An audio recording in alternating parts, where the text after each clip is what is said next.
like a guitar. Had to keep my distance, you ain't getting far.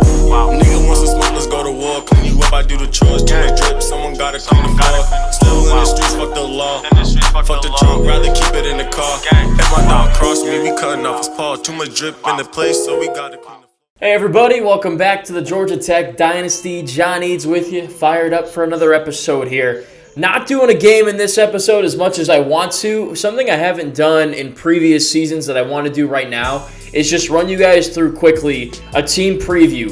Who we have on offense, who we have on defense, what our game plan is going to be, look at the conference outlook, the All-Americans, that kind of stuff, and just set the scene for the season so that come game one, you guys know who the playmakers are, who the guys to watch are, and what kind of the storylines are for this team this year. So I'm going to give you those today to just, again, set the scene and give you guys an idea of what to look out for this year before we get going to the season. We start ripping out games like crazy and, things just get wild and out of hand as they always do. So we're going to go ahead and do that. We'll look at all those things I just mentioned plus some more and then preview our next game. Let's go. All right, I just want to start with this. One of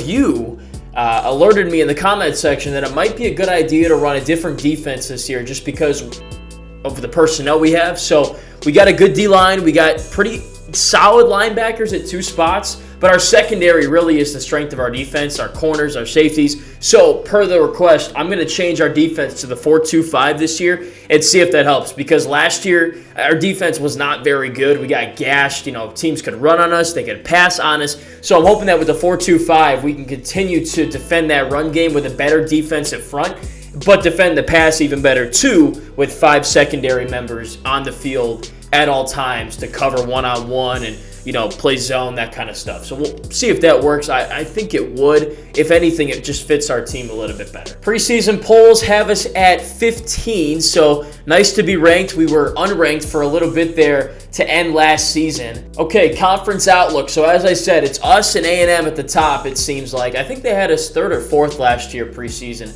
Auburn not too far behind. They beat us last year. Had a close game with Ole Miss. They're 4th. LSU, Bama, Mississippi State, and Arkansas at the bottom. Those two are pretty realistic. These two are actually 1 and 2 in the SEC West right now, and then Ole Miss is in there too, which is kind of interesting. All right, All-Americans list. We don't have many. I looked at this before. We got Michael Huggins on there, first team, though. He returns for his 5th-year season. He had 11 sacks last year, his best season at Georgia Tech by far so far. Also 11 TFLs, or I should say 17 TFLs, so really good season. I just want more consistency from him. Like, he would get 3 sacks one game and then 0 for 4 straight games and then 3 more. I want like 1 or 2 per game. That would be nice, just more consistent pressure. But he's a great player. We're glad to have him back. And then Roman McCutcheon's first team All-American for returning, because he's just a weapon. He had a punt return touchdown last year. He had a kick return touchdown as well. In fact, he had 5 of them. So he was a weapon. He's going to be a weapon again this year. So just the 2 All-Americans. As far as All-SEC goes, Earl Edwards is a first-team All-SEC quarterback, and we'll try to build on a good season last year, but certainly a mistake-filled season. He's got 50 career interceptions. That is way too many. Sean Brown on there as well, along with Nick Bates. So we've got 3 cornerstone guys on our offense as first-team All-SEC players there at different positions of importance on the offense. Huggins, of course, All-SEC first team, and McCutcheon at returner. Second team, Andy Robinson sneaks in on there, so good to see. We got 2 receivers on the top 2 lists of the conference list, so certainly love to see that. And then actually Robert McCoy gets on there too, second team All-SEC on defense. That was an interesting thing to see. I mean, he played pretty well last year, a decent amount of tackles and TFLs, but I want to see more picks. He had a lot of dropped interceptions last year, so that's something I want to see him improve on in his senior season. All right, giving you a positional preview. So quarterback is pretty settled and firm. It's Earl Edwards. We just looked at his stats. Here's another look. Back-to-back 4,000-yard seasons. He's a gunslinger. 34 passing touchdowns last year and 30 before that. So 64 for his career. He's already set a lot of school records, and he should just play even better this year. He's got a high completion percentage. The issues are he gets sacked a lot. Hopefully that improves this year. And then he just throws too many picks, partially because of all that pressure he typically gets. So that's the biggest thing for Edwards this year. Let's cut down those picks, but keep throwing that deep ball beautifully.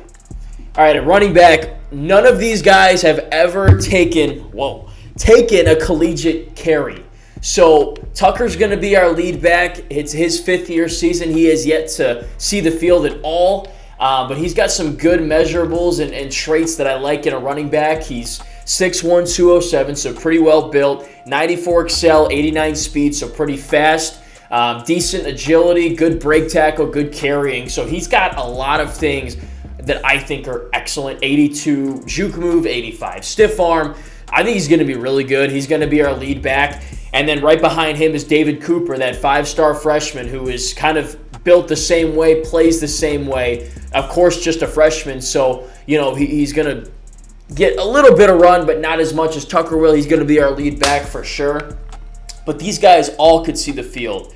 Matt Little, Corey Hawkins, and David Johnson all are quick, speedy guys that could be playmakers in open space. So I'm going to go in and customize our playbook a little bit to give those guys tailored opportunities to make a difference. Not much to say at fullback. We got a senior back in Terrell, so better to have a guy back than not, I suppose.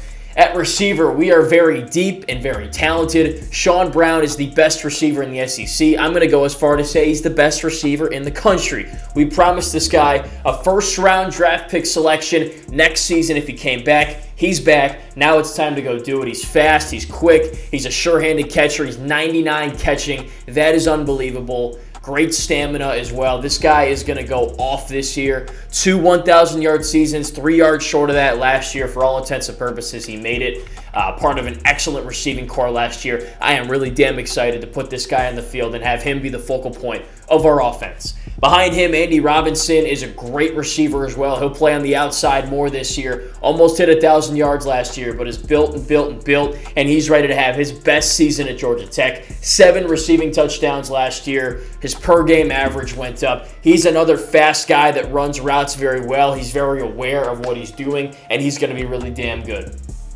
And then Andrew Harrell, he's stepping into, along with Jesse Livingston, that 3rd/4th receiver spot. I'm not sure if I'm going to go with Harrell or Livingston in the slot. I might go with Livingston, and here's why. I mean, he's already produced for us in 3 different years. Not that Harrell hasn't, but I think Livingston fits that slot position a little bit better. So I'm probably going to start him over Harrell just because he's produced for us before. He's quick, he's fast, he's sure-handed, but Harrell's going to play. He played last year. He made some big catches for us that I certainly have not forgotten about. 84 speed, though, just a little bit too slow for me to play in that slot position. So he'll be more of a rotational guy, I think, on the outside.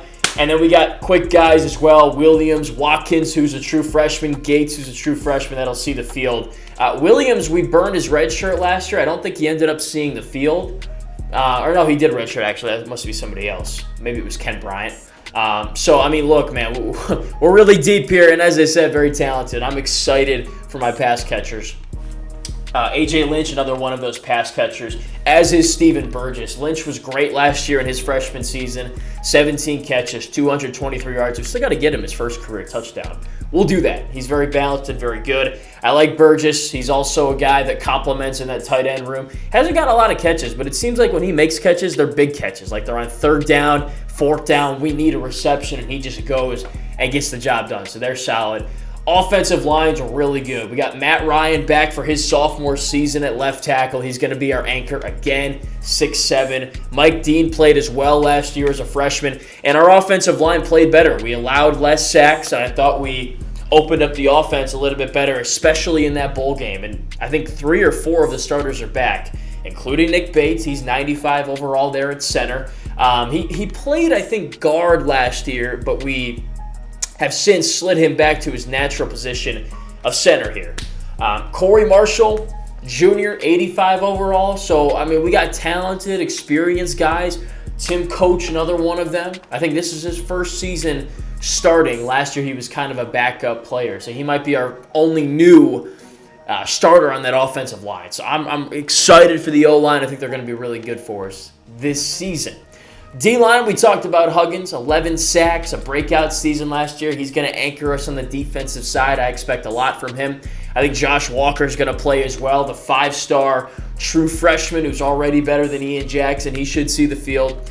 On the other side, Justin McCoy saw a little bit of time, I thought, last year. I guess he didn't play at all. Huh. I think those stats are messed up because I didn't burn his red shirt last year. He definitely played last year. I don't know what that is all about. But anyways, Mario Pruitt is behind him. We recruited him recently. He's a big athlete, so big dudes there. This is what I'm really excited for. This position switch, I did a whole episode on it. Moving Cody Washington from D-end to D-tackle. I don't know why he was a D-end to begin with. He is a natural defensive tackle, and he's going to have a breakout season this year, along with Anthony McKinney playing alongside him, who's more of the speed rusher. But they're both all-down linemen. He's a nose tackle that can play 3 downs. And then Randy Grimes is right in there too. So, woo-wee. I mean, we're going to have a damn good D-line for years to come. We're just going to keep adding to it. At linebacker, as I said, we're going 4-2-5. So I'm playing the top 2 linebackers I got. I think that includes Kenneth Silva, who will get a chance to start. And the other position could be taken by Garrett Hall, who's the JUCO transfer, who's very athletic at Mike there. Or it could be Wayne Rogers, the true freshman, who's also athletic. We'll just have to see who we'd rather play at that other side. It really just depends on the coverage, I think. I want to take a quick look since I'm on the topic. So 68. How's Rogers? Looks like the same. How about that? All right, it's going to be a tough decision then between Rogers or Hall, who we play. So we'll have to come back to it. But we got some talent here. It's young, it's unproven, but we do have it. And then a corner, we're really deep here. McCoy started last year. Chandler played a little bit last year as a true freshman. He's already 86 overall. I mean, this guy's going to be a first-round draft pick at corner. Roman McCutcheon played a little bit last year. Looks like he'll be our nickel, but we are playing that 5-man backfield, so he could actually find himself on the field. But he's really damn fast, and we need that in that secondary. Mark Pope is in there as well, or Matt Pope, I should say. So that's our top 4. And then Derek Jones, another senior, is right in the mix too to see the field. At free safety, it's Tom Porter's first season starting. He had a huge pick last year against Alabama on the goal line. He flashed his potential. He's 87 overall as a sophomore, which is unheard of. 96 speed, 88 excel. I'm playing user defense with this guy all year, and we're going to have a great time doing it. At strong safety, I'm going Justin Elbert as the starter, but Lorenzo Jackson will see the field. Elbert's the senior. He's quick. He's 92 speed, 86 excel, 6'2", 201. Recruited him last year, another JUCO guy. And then Lorenzo Jackson's a redshirt junior. He will also see the field, also very quick, also very athletic, 6'4", 227. So our secondary is built, it's quick, and it's athletic, and that's how we recruited it. All of our specialists are back, so we got a damn good team. We're good at a lot of positions, and if you can't tell already, I am fired the F up to get this season going, man. All right, so that's what you guys have to look forward to. Georgia Tech, Notre Dame, in South Bend in front of Touchdown Jesus, a top 15 battle, and it should be a good one. If you didn't watch our game there from Season 1, check it out. It's on our playlist. The first game we ever played there was a very competitive game. And now we're trying to go back a couple years later and take that W and show these guys that we're on their level and better than them and start this season strong. It's going to be a great season. We got some tough games on there. We got 10 SEC games, Notre Dame, and another ranked team, Oklahoma, both on the road. So it's going to be a tough season, but we got a really tough team. We remember last year's 8-5 season where we fell short, where we didn't play well. We're going to think about that each and every week and be out for revenge this year. Come back, go 15-0, win the Natty, man. That's what our goals are. That's what our ambitions are for. And here we go. We'll kick it off in South Bend in the next episode. So come back for that. Be sure to like the video if you enjoy the content. I hope you do. Smash that like button. Hit the subscribe button as well. I appreciate it. Thanks for tuning in. Catch you on the next one, man. I'm damn excited. Let's go get the job done. Peace.